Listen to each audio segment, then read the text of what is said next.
Mas muita gente, muitos dos nossos, das pessoas que nos acompanham, não são do meio automobilístico como nós, de competição. Então eu vou começar, como Plínio, né? Exatamente, isso é uma surpresa, assim. Hoje eu tô maravilhado, eu não tinha ideia De um GM de um Cruze, é isso. Esse aqui, no caso, é a lateral do Toyota. Ah, esse é o do Toyota. Estamos montando um Toyota e um GM nesse momento. Vocês estão trabalhando com os dois carros ao mesmo tempo? Dois carros ao mesmo tempo. Ah, ok. Então, essa aqui é a lateral do Toyota. Basicamente igual. Hoje em dia, na verdade, as direções dos carros são elétricas, né?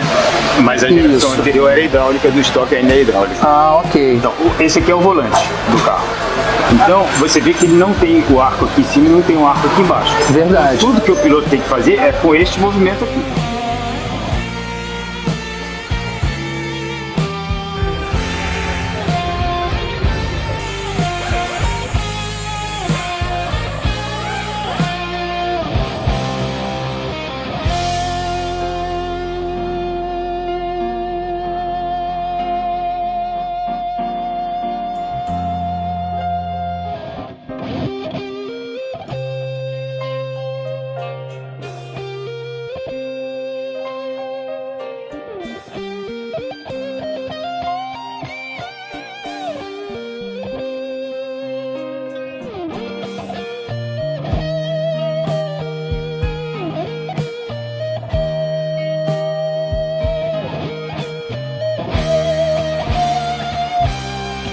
Bom, pessoal, estou aqui com meus amigos Gildo e Rodolfo Mateis, que hoje é o manager da R Mateis Motorsport.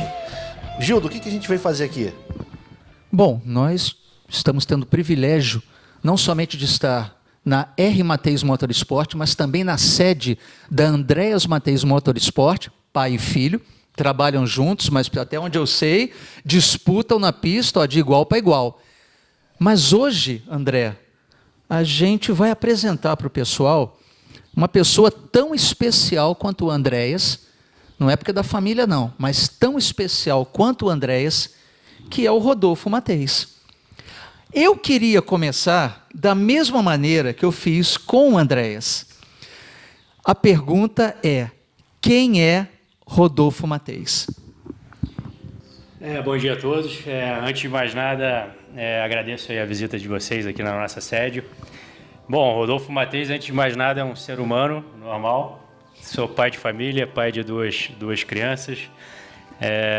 Apaixonado por qualquer esporte a motor.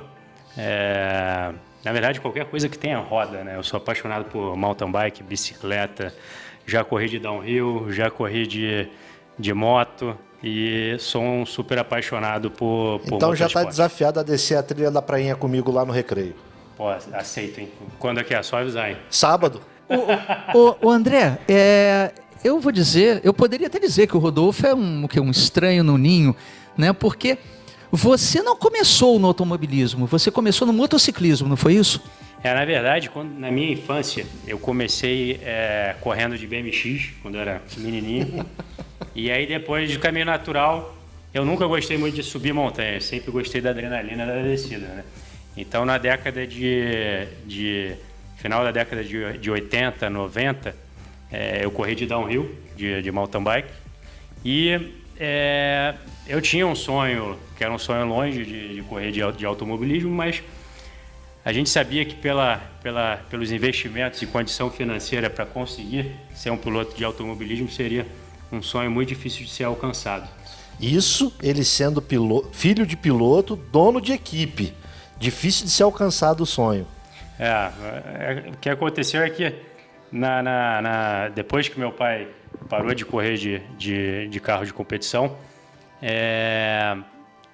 e começou a transformar o sonho dele em ter uma equipe de competição, a gente passou por muitos momentos difíceis assim a nível financeiro. Então, nessa época, era a época que eu já era adolescente e já tinha que decidir o que fazer da vida. Então, naquela época, o meu pai nem me entusiasmou em tentar nada com kart, com o automobilismo, porque a gente sabia que não cabia no bolso da família, né? Ou seja, um lutador, um batalhador, né? Sim. Cresceu lutando, brigando como todo brasileiro. Exato. Agora, como é Você sendo filho de Andrés Matheus, você vivenciando com ele toda a história, a brilhante carreira do Andrés Matheus, como é ser filho de Andrés Matheus?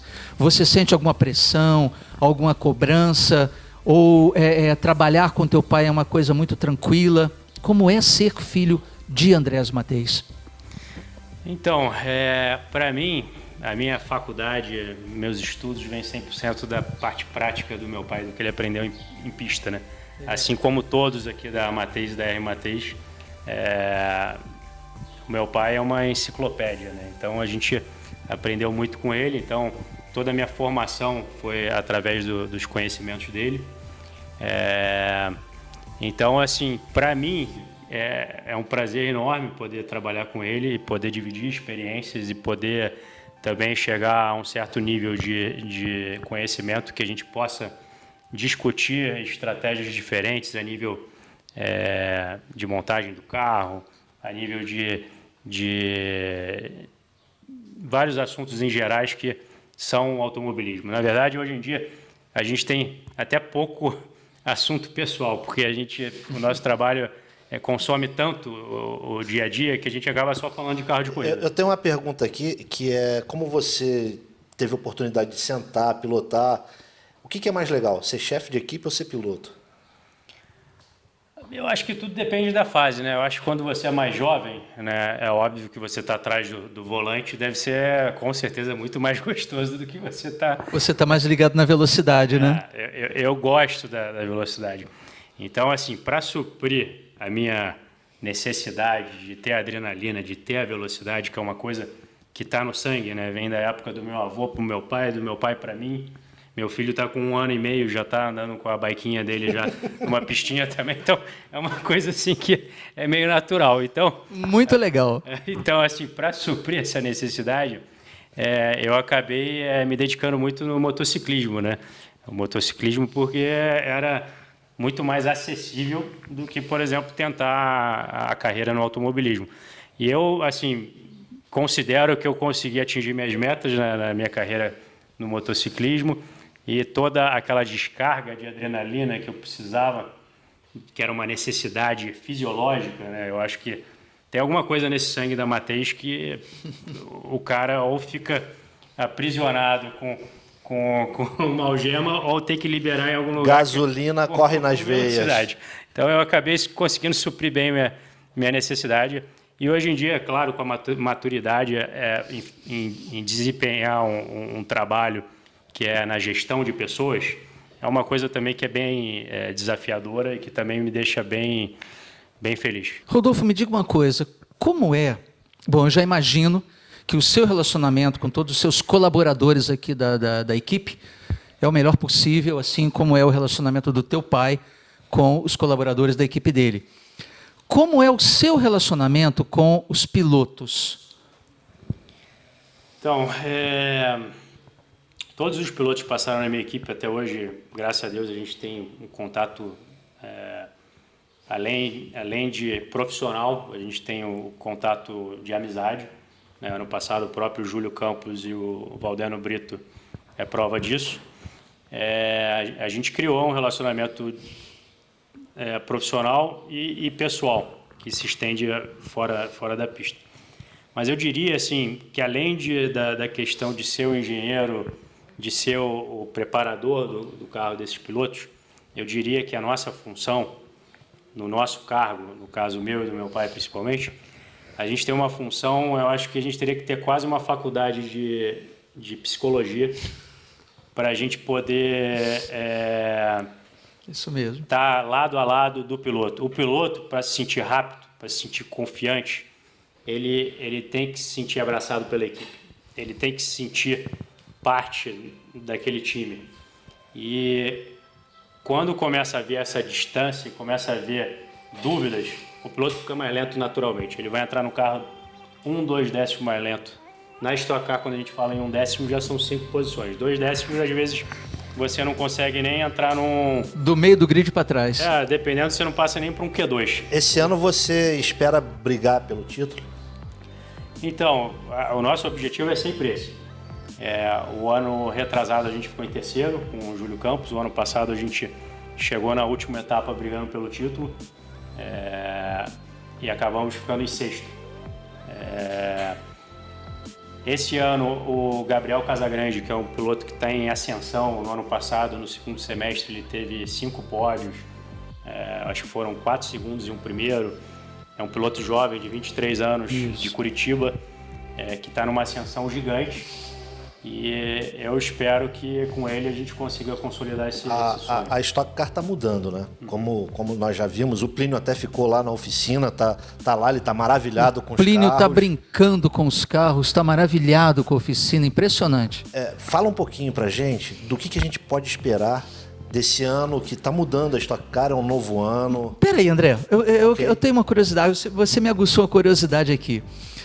Você, como chefe de equipe, tem alguma predileção por algum estilo de pilotagem? Você prefere um piloto que ele seja mais frio, que aguarde aquele momento certo de passar? Ou você prefere um piloto que seja mais aguerrido, que se jogue mais naquela situação, naquele momento de decisão? Você tem um estilo preferido de condução do teu carro? Então, de preferência, eu prefiro ter pilotos menos emotivos. E patrocinador dá opinião na equipe? Assim, você diz na área técnica? Vou aliviar, tá, na área técnica. Não, na área técnica o expertise é nosso, o patrocinador está ali porque é apaixonado pelo automobilismo, porque quer ter o retorno de mídia. Eu acho que quando entra na parte desportiva, por algum momento, por exemplo, se você não estiver entregando performance, aí sim o patrocinador te questiona para entender o que está acontecendo com a equipe. Mas ele pode, por exemplo, sugerir o piloto que ele quer que sente na cadeira. Sim. Porque pode ter mais a ver com a marca dele e tudo mais. Sim. E, bom, voltando, todos vocês, né, já estão aqui tendo essa oportunidade de conhecer o Rodolfo. A gente fala bastante, eu conheço há muito tempo o Andréas, pai dele. Como é estar disputando na pista com o seu pai? Então, meu pai é a maior referência que eu tenho do automobilismo. Então, assim, nosso objetivo é bater ele, né? Porque ele é o melhor. Não importa, tem que ganhar. A gente tem que ganhar dele, não tem jeito. A gente tem patrocinadores distintos, a gente faz o carro, né, aqui na nossa estrutura, a gente funciona como uma equipe de 4 carros, mas na hora que chega na pista, a gente tem patrocinadores diferentes. Então, o nosso objetivo é a gente caminhar junto a nível de compartilhar informações um com o outro, mas quando o carro entrou na pista e está disputando um piloto meu com um dele, ele está torcendo para o dele, eu estou torcendo para o meu. Natural. Eu tenho uma pergunta que até de alguns amigos pilotos que acompanham o nosso programa, para lembrar sobre o carro de Stock Car. O carro de Stock Car 2020 ele é um carro bem parecido, teoricamente, de carroceria, com um carro de rua, né? Tanto do Cruze quanto do Corolla, que vocês estão usando partes originais da fábrica. Né? A lateral, o teto, são dos carros originais. Mas o carro em si é muito diferente na parte mecânica. Vamos falar assim, ele tem um motor mais forte, freios melhorados, disco, tudo feito para performance de alto nível. Sim. Né? Lá atrás, antigamente quando a gente guiava carro de turismo, etc. e tal, era basicamente um carro de rua adaptado para correr. E quando você corria 2 baterias, o equipamento não chegava exatamente igual o que chegava na primeira bateria. Alguns pilotos até puxavam um dentinho do freio de mão para o freio ficar funcionando como tinha que ser. Nesse carro de Stock Car, como é que isso acontece quando você anda a primeira bateria e a segunda bateria? O que acontece é o seguinte, hoje em dia, o perfil da corrida da Stock Car, são 2 baterias. Dependendo da posição que você largue, por exemplo, se você estiver largando entre os 5 primeiros na primeira corrida, você vai tentar maximizar performance buscando o resultado da primeira corrida. Então, você vai tentar chegar no pódio e conseguir o máximo possível de pontos. Um piloto que não está ali entre os 10 primeiros, porque inverte o grid dos 10 primeiros na segunda corrida, esse piloto que está ali em 11º, 12º, ele vai ficar tentando guardar pneu. Você sabe, se você, por exemplo, tem uma curva que sai de primeira marcha e você toma cuidado em não distracionar o pneu, esse pneu no fim da corrida ele vai estar mais inteiro do que aquele cara que está com a faca nos dentes. Assim como a utilização da administração do botão de ultrapassagem. Então, o que acontece hoje em dia na Stock Car, você vê nitidamente quem está correndo para a primeira corrida buscando o resultado da primeira, e os caras que aparecem na segunda são os caras que conseguiram economizar carro e botão de ultrapassagem e combustível. Então, dessa forma, o cara que é fã daquela equipe, ele acaba te ajudando também na competição de pista, né? A nível de conseguir o botão de ultrapassagem é fundamental, né? A gente vê que em 2015, o Rubinho ganhou uma corrida em Goiânia, conseguiu ultrapassar o adversário dele na linha de chegada com a utilização do botão de ultrapassagem extra. Então, você que está aí em casa olhando, já sabe, torce pela gente, usa lá, faz o pedido pelo seu piloto, pelo piloto da R Matheus e da A Matheus, porque vai ajudar de fato a equipe a ganhar corridas. Exatamente. E me diga uma coisa, Rodolfo, carro 2020, carro novo, regulamento novo, né? Algumas modificações bem significantes. Qual para você foi a modificação do ano passado para esse ano que você acha que foi mais importante, vai ser mais significativa, vai ser mais decisiva para a competição da Stock Car Brasil 2020? Então, a nível de regulamento desportivo, o regulamento desportivo ainda não saiu. Então, a gente não sabe exatamente como será o formato da corrida, né? Mas a nível técnico, essa mudança da gente andar com pouco mais de 50% da carroceria de chapa, de original igual de carro de rua, isso vai gerar mais peso no carro. Então, a gente está prevendo aí por volta de 80 quilos a mais de peso na 1,5 segundo, mais ou menos, em tempo? Não, eu acho que se fosse em tempo não vai chegar a 1 segundo, não. Mas, assim, a parte de ajuste do carro vai mudar muito, porque a aerodinâmica do carro mudou. Uhum. E pelo fato do carro estar carregando mais peso, isso vai acarretar, o freio vai demandar mais do sistema de freio, ou seja, o chip do piloto na forma de guiar o carro novo, tanto as equipes vão ter que achar o ajuste melhor o mais rápido possível, e os pilotos que consigam se adaptar, ser mais econômico no material, no uso do material, né? Ele vai ter que reaprender a guiar o carro de certa forma. Eu acho importante a gente lembrar para o pessoal que esse ano na Stock Car 2020 nós vamos ter 2 modelos de carro, o GM, o Chevrolet Cruze, e o Toyota Corolla. Marcelo Conte, da Conte Fit, ele trabalha com preparação física de pilotos. Eu sei que na Stock Car isso está sendo levado muito em conta. Como é que você prepara os seus pilotos durante o ano para esse calendário? Então, eu acho que assim, o maior desafio do Stock Car é que é um carro muito quente, né? Diferente que um Fórmula, que você não está dentro de um cockpit fechado, né? Uhum. Então, o carro de turismo, no caso do Stock Car, é um carro que é uma sauna. Então, tem pilotos que optam em usar um ar-condicionado que pesa na faixa de uns 10 quilos. Eu, pessoalmente, não gosto muito de usar o ar-condicionado porque ele acaba gerando... Deixa o carro mais lento. Deixa o carro... se você for pensando em centésimos de segundo... Deixa o carro mais lento. Vai deixar o carro mais lento. Então, o piloto tem que se preparar para aguentar a temperatura. Então...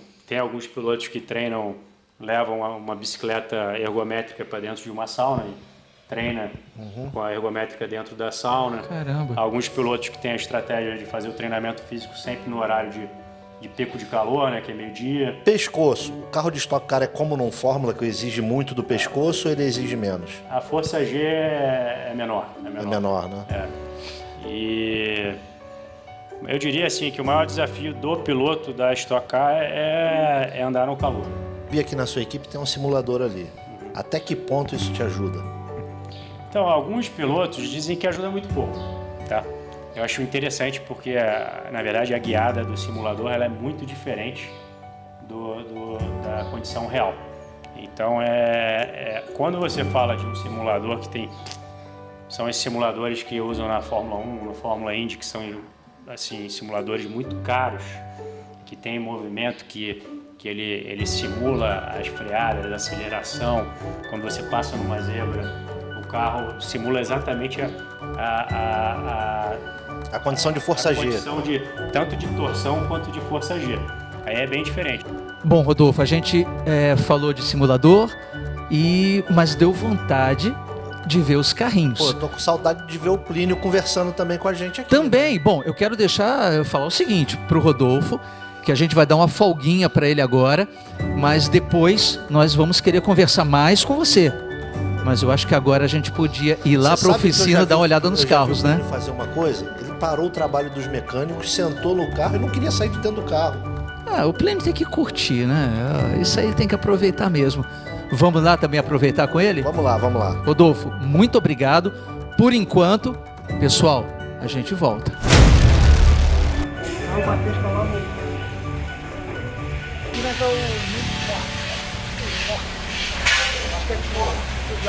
Eu deixei um espaço, depois as coisas eu vou te mostrar. O que tu acha? Você está gravando o pé? Pessoal, eu estou aqui na sede da R-Matheus e é impressionante, pessoal, como é a construção desses carros de corrida. Eu estou aqui impressionado como eles são interessantes. Eu gostaria de chamar o Rodolfo aqui para nos ajudar. Beleza, cara? Prazer em obrigado recebê-lo. pela oportunidade. Estou vendo aqui um monte de coisa. Pô, eu achava que eu entendia de carro, mas aqui tá muito complexo pra mim, cara. Eu começo vendo, tem um negócio aqui. O que é isso aqui de fibra de carbono, cara? Então, essa é uma peça que a gente chama de crash box em inglês. Nada mais é que é uma peça para evitar que o impacto vá diretamente à estrutura tubular e ao motor. Poxa, impressionante. Uma outra coisa que eu estava vendo aqui, essa questão do motor. Pô, eu tô achando esse motor, ele tá bem recuado em relação a um carro normal, né? É assim mesmo que funciona? Então, para a gente conseguir extrair o máximo possível de performance do carro, a distribuição de peso do carro, ela é um fator muito importante para conseguir performar. Então, como você vê aqui, o motor ele fica para trás do eixo dianteiro. Então, com isso a gente consegue uma distribuição de peso melhor. Agora, uma coisa que eu estava notando aqui, eu estava olhando, eu não estou vendo a caixa de marcha dele. Onde é que fica essa caixa de marcha? Então, ela está escondida lá atrás. Mais um fator para a gente conseguir melhorar a distribuição de peso. A distribuição de peso do Stock Car é 50% do peso para a dianteira e 50% para a traseira. Então, é a distribuição perfeita para você conseguir um equilíbrio bom a nível de performance. Impressionante. E isso aqui?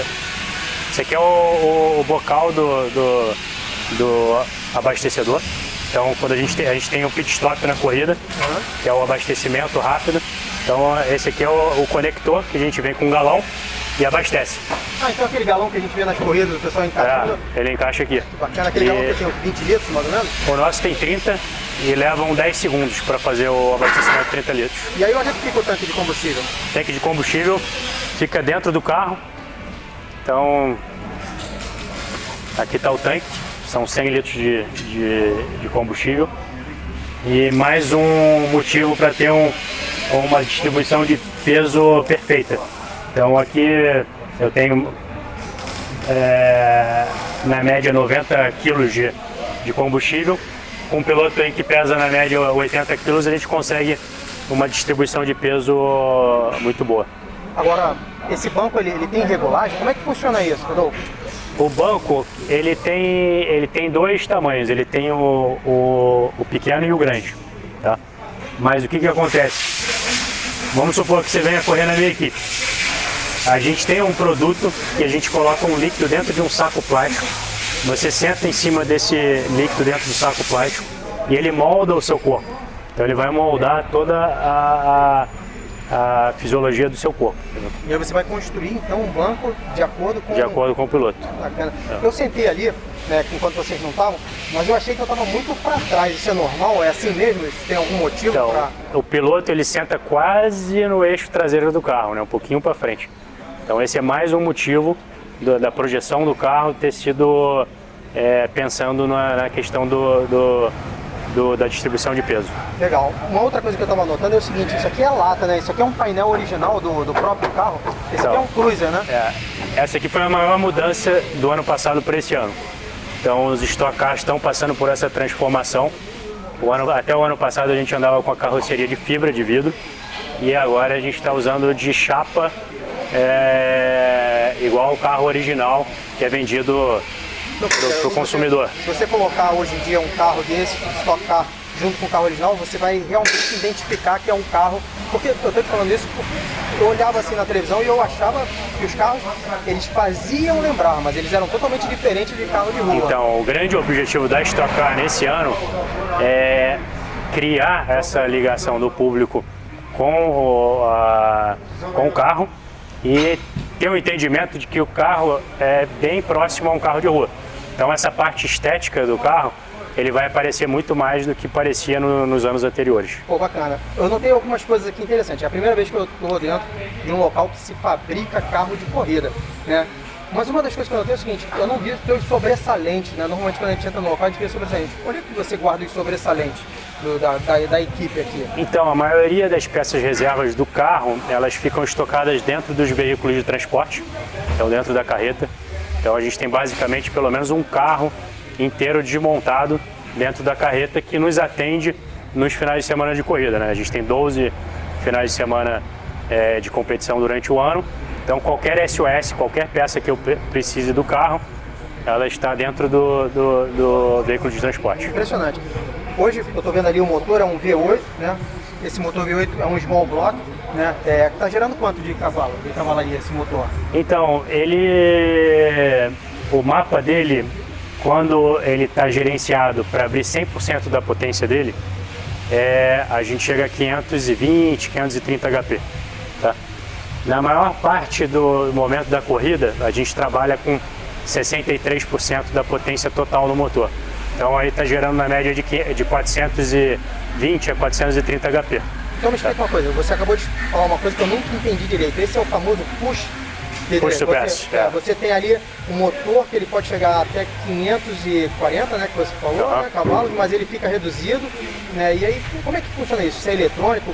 Tem algum botão? Como é que funciona? Me explica isso aí. Eu nunca consegui entender. Às vezes eu estava lá assistindo a Stock Car, eu sou o push, eles são o push. Que push é esse aí que eles tanto falam? Então, o gerenciamento eletrônico do Stock Car é uma coisa bem interessante, porque, conforme eu falei, a gente trabalha com 63% da potência total do motor, na maior parte da corrida. E, para dar uma dinâmica melhor à corrida e ter mais ultrapassagem, o piloto recebe de 10 a 15 botões por corrida, tá? De ultrapassagem. Então, o piloto tem que saber gerenciar muito bem o botão de ultrapassagem durante a competição. Com isso, no momento que eu aperto o botão, eu consigo extrair 100% da potência do motor. Então vamos supor que eu esteja numa volta disputando com você não esteja usando o botão de ultrapassagem, eu esteja. É muito difícil você conseguir se defender, porque na reta é uma coisa assim exorbitante.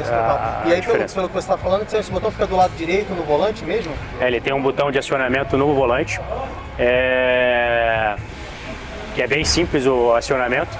Só que o trabalho também dos engenheiros é auxiliar o piloto a fazer o gerenciamento. Porque tem que pensar que são 2 corridas, né? Então se você colocar aí na média 20 voltas por corrida, você tem 40 voltas, às vezes, para usar 10 botões. Então você tem que saber o momento correto de utilização. Pô, legal.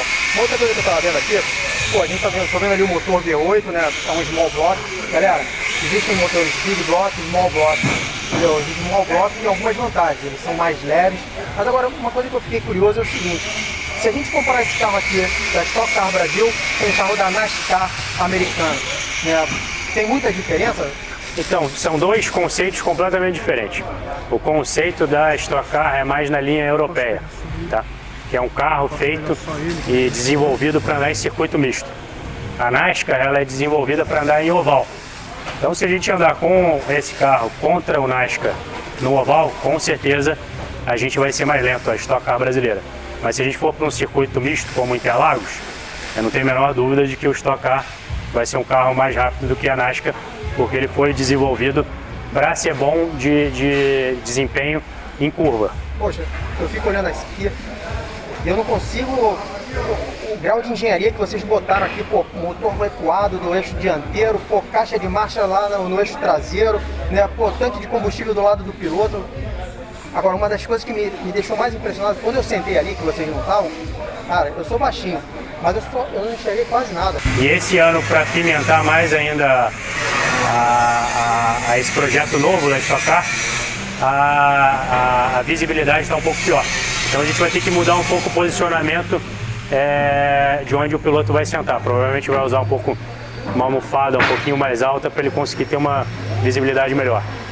Então, se visibilidade pior, carro novo, a gente pode esperar que vai ter mais toque esse ano lá na Stock Car? Você acredita que a gente vai ter mais carros se tocando ali? Eu acho que vai ser uma Stock Car diferente.